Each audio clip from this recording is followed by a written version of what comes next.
Olá pessoal, sejam muito bem-vindos ao canal Gol de Canela. Atendendo a vários pedidos feitos por inscritos aqui do canal, o Gol de Canela traz hoje um vídeo especial para falar sobre o que aconteceu com o Icasa, um clube cearense que há menos de 10 anos sonhou com a possibilidade de jogar a Série A do Campeonato Brasileiro, mas que hoje em dia anda bem sumido dos holofotes. Confere só!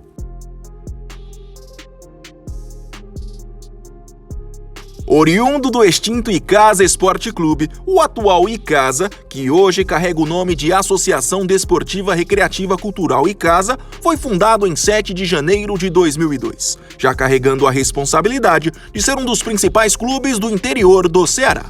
Com sede na cidade de Juazeiro do Norte, conhecida como um dos maiores centros religiosos do nosso país, o Verdão do Cariri, como também é conhecido, teve um início de trajetória promissor. Com apenas 2 anos de existência, já figurava na elite do futebol cearense e de quebra já batia de frente com o Guarani de Juazeiro, outro clube juazeirense que na época era mais conhecido no cenário estadual. Em 2005, o Icasa definitivamente viveria aquele que seria o primeiro dos grandes saltos de sua história. Após um surpreendente vice-campeonato cearense naquela temporada, o Verdão do Cariri conseguiu uma vaga na Série C do Campeonato Brasileiro de 2005 e também ganhou o direito de disputar a Copa do Brasil de 2006, 2 competições que colocaram a equipe em evidência no cenário nacional. A partir daí, o Icasa não foi mais encarado apenas como uma surpresa do futebol cearense. Apesar de ter amargado uma queda para a Série B do estadual em 2009, entre 2006 e 2008, a equipe juazeirense conseguiu ser mais 2 vezes vice-campeã do cearense, jogando de igual para igual com os grandes clubes do estado e atingiu o seu auge, ao garantir uma vaga na Série B do Campeonato Brasileiro de 2010, repetindo o feito do antigo Icasa Esporte Clube, que havia disputado essa competição em 1984. Após conquistar essa façanha, as 3 próximas temporadas seriam muito importantes para a história do clube de Juazeiro do Norte, tanto pelo lado positivo quanto pelo lado negativo.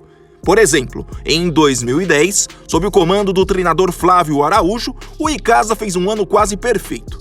Além de ter sido campeão da 2ª divisão cearense, a equipe conseguiu um satisfatório 12º lugar na Série B do Campeonato Brasileiro.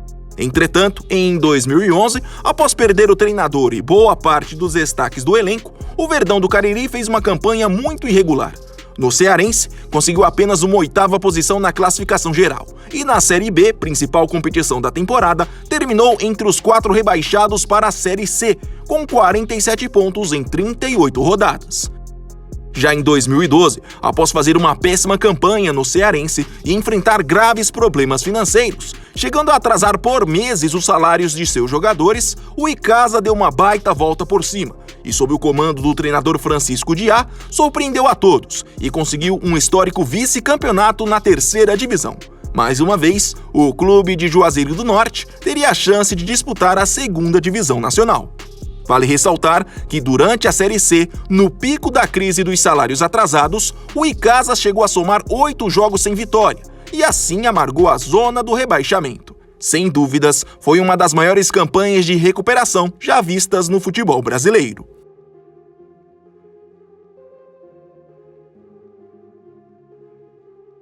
Ainda envolvido em vários problemas financeiros, a temporada de 2013 para o Icasa seria realmente mágica para eles.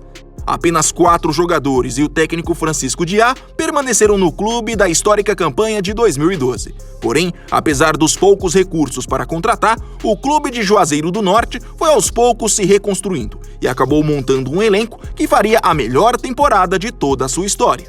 No estadual, ainda durante o processo de montagem do elenco, veio um satisfatório 3º lugar na tabela geral da competição. E na Série B, apesar da saída do treinador Francisco Diá e da chegada do pouco experiente Sidney Moraes, o clube fez uma campanha até hoje lembrada.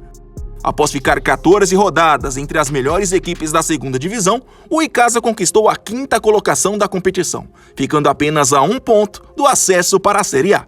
Foi realmente algo para lá de histórico para um clube com pouco investimento, problemas financeiros, mas com uma torcida que se mostrava cada vez mais apaixonada.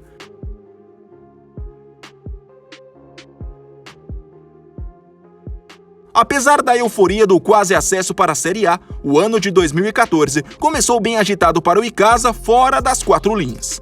Exatamente no dia 7 de fevereiro, a diretoria do clube convocou uma coletiva de imprensa para anunciar que entrou com uma ação no Superior Tribunal de Justiça Desportiva.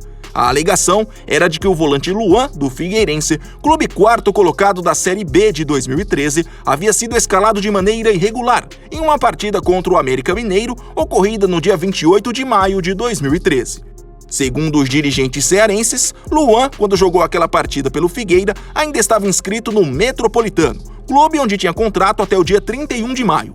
Ou seja, o jogador acabou ficando com 2 contratos ativos ao mesmo tempo, algo que é irregular.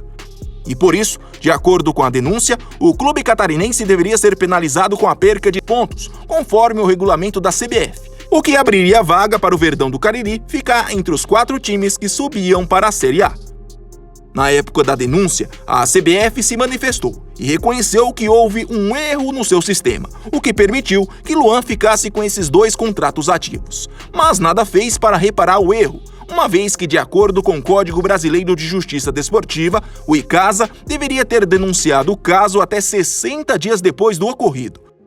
Bom, a partir daí começou uma verdadeira guerra nos bastidores. Antes de esgotadas todas as instâncias da Justiça Desportiva, o Icasa recorreu à Justiça Comum e conseguiu uma liminar que dava o direito de disputar a Série A do Campeonato Brasileiro de 2014. Dias depois, a CBF recorreu da decisão e conseguiu cassar a liminar antes do início do Brasileirão. E de quebra, por ter recorrido à Justiça Comum, a 4ª Comissão Disciplinar do Superior Tribunal de Justiça Desportiva decidiu expulsar o Verdão do Cariri da Série B, algo que não foi consumado graças a um efeito suspensivo. No entanto, nessa altura, o Icasa, que vale destacar, continuava com seus recorrentes problemas financeiros, passou por uma obscura derrocada em sua história, acumulando rebaixamentos e sumindo do cenário nacional. Ainda em 2014, mesmo após ter sido absolvido sobre o caso de expulsão por ter entrado na Justiça Comum, o clube foi rebaixado na tabela da Série B para a Série C. Em 2015, veio uma nova queda da Série C para a Série D. E por fim, para completar a péssima fase, em 2016, além de ficar sem divisão nacional, o Icasa voltou a ter um descenso, só que agora para a 2ª divisão do Cearense.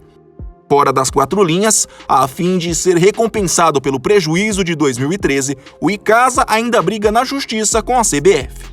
Na ação inicial, vencida em 2018, o Verdão do Cariri pede 18 milhões de reais por danos materiais, valores aproximados de cotas de TV que o clube deixou de receber, e mais 3 milhões de danos morais. Com juros e as correções, esse valor passa de 50 milhões de reais. No capítulo mais recente da história, o Icasa venceu mais uma vez a CBF na 2ª instância, no final do ano passado. Mas a entidade máxima do futebol brasileiro ainda pode recorrer ao Superior Tribunal de Justiça. Não está descartada a possibilidade de um acordo entre clube e CBF. Caso consiga sucesso nessa ação, o Icasa, que nesse ano de 2021 voltará a disputar a elite do futebol cearense, poderá solucionar praticamente boa parte de seus problemas financeiros, uma vez que acumula cerca de 15 milhões de reais em valores de causas de dívidas trabalhistas de ex-jogadores. E o que resta para nós, que somos apaixonados pelo futebol nordestino, é que as coisas se resolvam o quanto antes, e assim o Icasa possa mais uma vez figurar entre as principais competições do nosso país. E é isso, pessoal. Quero agradecer a todos que sugeriram esse tema e também, se você tiver algum, deixe aqui nos comentários, beleza? E não esqueça, se ainda não for inscrito, por favor, se inscreva no Gol de Canela. Até mais!